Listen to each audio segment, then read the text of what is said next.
Welcome to 2:30 in the afternoon in my house. So I was really struggling with something before, and I decided I should step away and think for a while, and maybe through the percolation of my brain I would come up with an idea. So basically my issue is I bring stuff into the house and then I have a freak out. And I'm thinking, I can't fit this stuff in. Where am I going to put it? We have too much stuff. There's no place to put things. Things are too cluttered and crazy and terrible. And then I had this breakthrough. Are you ready? Are you ready for my breakthrough? It was kind of like this snowball effect. So the first thing that came to my mind was, am I worried? And I immediately went, yes, I'm worried. And I thought, well, that's the first step that's wrong. If I am starting off in a position of worrying about my stuff and the way everything looks, and I'm like, then I just start spinning, don't I? I start going to this place of guilt or regret or overwhelm or stress or panic. And that is not a recipe for making good decisions, is it? No. So I have currently 9 children home with me in the house. We don't have a big house, and even in the background behind me in this video, I'm thinking, look at all the stuff. There's just stuff everywhere. But instead of looking at it like that, I thought to myself, what are the other things that tend to be a stumbling block with me? So other stumbling blocks with decluttering tend to be things like, if it's still really good, it's not broken, there's nothing wrong with it, it's still in really good condition, I feel like there's this part of me that thinks, well, then I need to keep it. And then I end up starting to get multiples of things as well. So we have multiple juicer things. I have this little electric juicer that I got off of my Buy Nothing group. It cost me $0. It's very handy. It's easy to rinse out. Anyone can use it. Yet I still hold on to 2 other juicers. The other juicer is this. So it's a Tupperware thing where you have the lid with the hole in it. You have this, and then you have this. And you juice your oranges and then you can pour it out. This container also has a lid, so you can use it like a jug.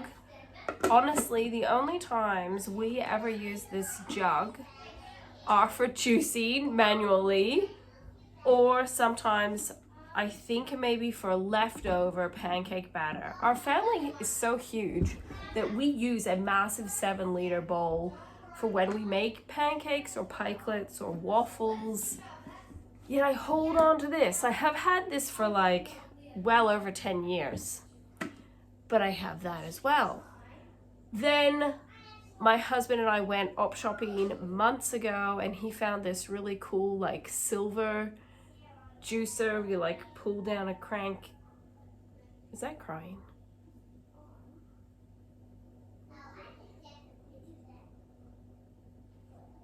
I don't think so. They're playing some exercising game. So you like pull down this crank handle and the juice comes out into a cup, and it's probably aesthetically really nice, but if you live in an old house with a tiny kitchen with not much storage, it's not great. So I'm immediately thinking to myself, oh, which juicer do I get rid of? I really like this one. We've been using it. I've had this for ages, and my husband bought the other one. So I start getting into this whole, what do I do?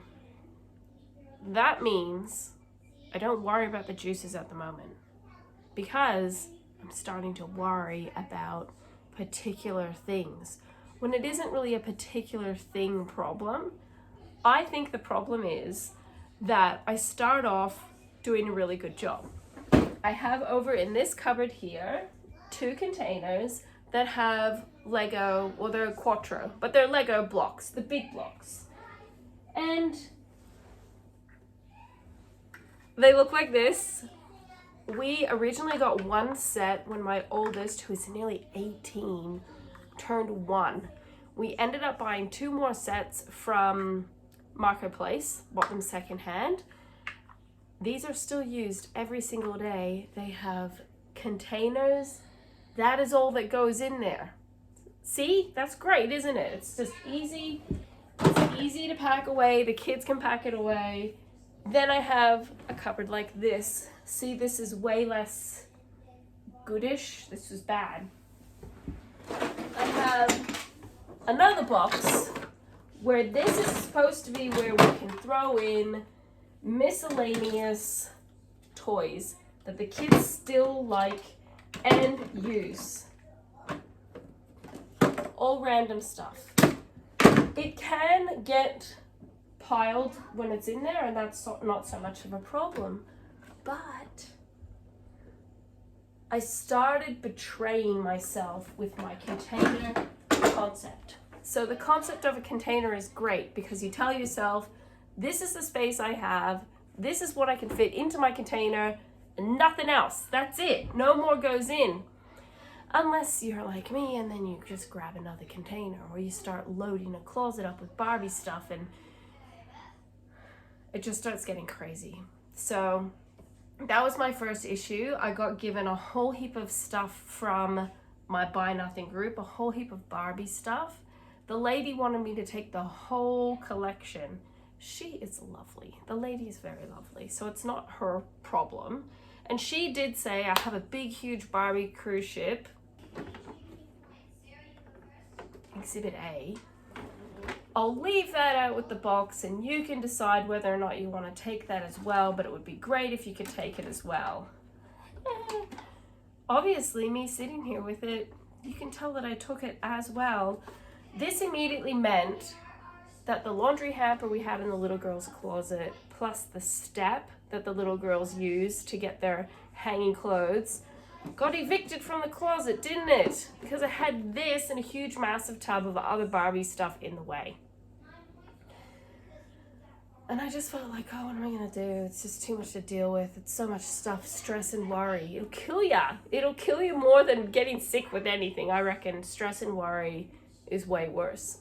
I decided to have my half-an-hour nap that I have every day as I continue to work on healing my thyroid and my energy levels after having 10 kids. And it came to me. Reintroduce the container concept, but reduce the amount of containers. So if you have a cupboard that has 2 spaces and you can fit 2 or 4 containers in it, then that's it. What fits in the container can stay and the rest can go. So that is how we went from having this to my girls saying, donate it, to them getting rid of this container as well, and then them deciding to keep this container. So my girls are 10, 8, 6, and nearly 5. They decided. It was completely in their control over what they could keep and what they could get rid of. They did debate a little bit, so they have this Barbie car, which is actually really cool, and it has a working radio in it, which is amazing. But they also had another car that they got given, and they were really tempted. They're like, it's plasticky and just basic, no radio on this one. But we were kind of using it sometimes. They just decided, well, we'd rather have the one with the radio. So then it just became like a process of elimination. You keep the best things that you like, and then you get rid of all the extra. And if you've watched this video and anything resonates with you with like having children and wanting to bring in stuff because you know your children will love it, but then the reality of keeping the stuff sort of makes you go, why am I doing this? Like, honestly, it's us. It's almost always us. We bring the stuff in And then we start to feel overwhelmed and we want to get rid of it. And then the kids are like, but we want to keep it. Like, I'm not saying never buy anything. Like, I recently watched a video on YouTube where the girl showed her whole house and everything we own. And she has 2 small children, and they have, from what I could see, maybe like 20 books, 3 baskets of toys. Super, super simple, everything. And I watch it and I go, it's so inspiring. It's so amazing. And I love it. Like, I love watching her videos, but then I'm thinking, why am I trying to shove a super minimal beach loving surfing family of 4 into an hour away from the beach, never surfed in their life family of 12? I can't fit that. But I still really passionately feel, and it could be because we just finished reading Ecclesiastes, that I'm like, what am I clinging to all this stuff for? Like, why am I getting so like this? This is not the person my husband would want to come home to. He would not want to come home to somebody that's getting totally anxious and worried. He wants a happy, peaceful wife. My husband doesn't stress about nothing. Like, nothing. He is super chill, and he is completely just zen with life. And then there's me, who I know probably the true me is super chill. And this is just the last residual bad habits I have of like worrying. And I'm very proud of myself.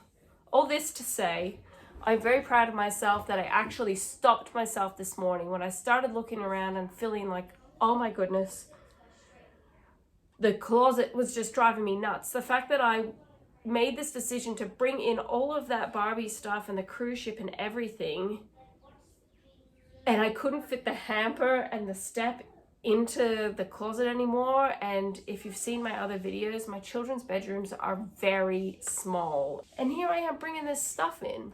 My final freak out was like about getting rid of this stuff. It was like, should I try to sell it? Or if I originally got it from the Buy Nothing group, should I offer it on the Buy Nothing group again? Should I offer it for free on Facebook? Should I start ringing up op shops to find out who might accept certain things? And then I realized, go to Savers. That's exactly what I'm gonna do. We recently got given a huge, generous gift of a ton of stuff, and we cannot fit it in the house. Unless we decided to get rid of like all of those blocks, that cupboard is occupied. That's just the reality of it.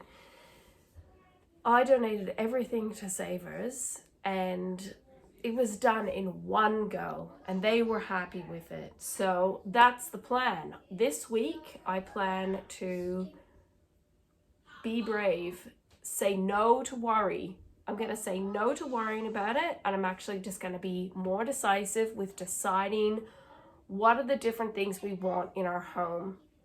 If I'm reading the Bible and I'm talking to my children about like end times, and I'm really like switching my brain to be far more joy and peace and love focused, and far more focused on eternity and where I go when it's all over, why do I allow myself, and why do I not control my mind to not fret and worry about what I keep and what I don't keep, and how I get rid of it, and why did I bring it in, and being sentimentally attached to things, and feeling like I have to have everybody's permission to keep something like this. That's kind of my example for today. That's my encouragement to you, that sometimes you're gonna start to fret and worry about things, and you need to stop yourself then. I would love to be able to say that I don't even worry. I'm still at the stage where I start to worry, or I worry a lot, and then I stop myself, and every single time I say to myself, why did you worry about that? It's not worth worrying about. We have one beautiful, lovely, amazing, joy-filled, challenging, heartbreaking, difficult, amazing life to live. We don't wake up in the morning with one mood and it just goes right through to bedtime, and the next day we're exactly the same again, and rinse and repeat. We have things in life that make us ebb and flow, but I truly believe, because I know that being worried and anxious is like my personal challenge in my life, I truly believe I can overcome this.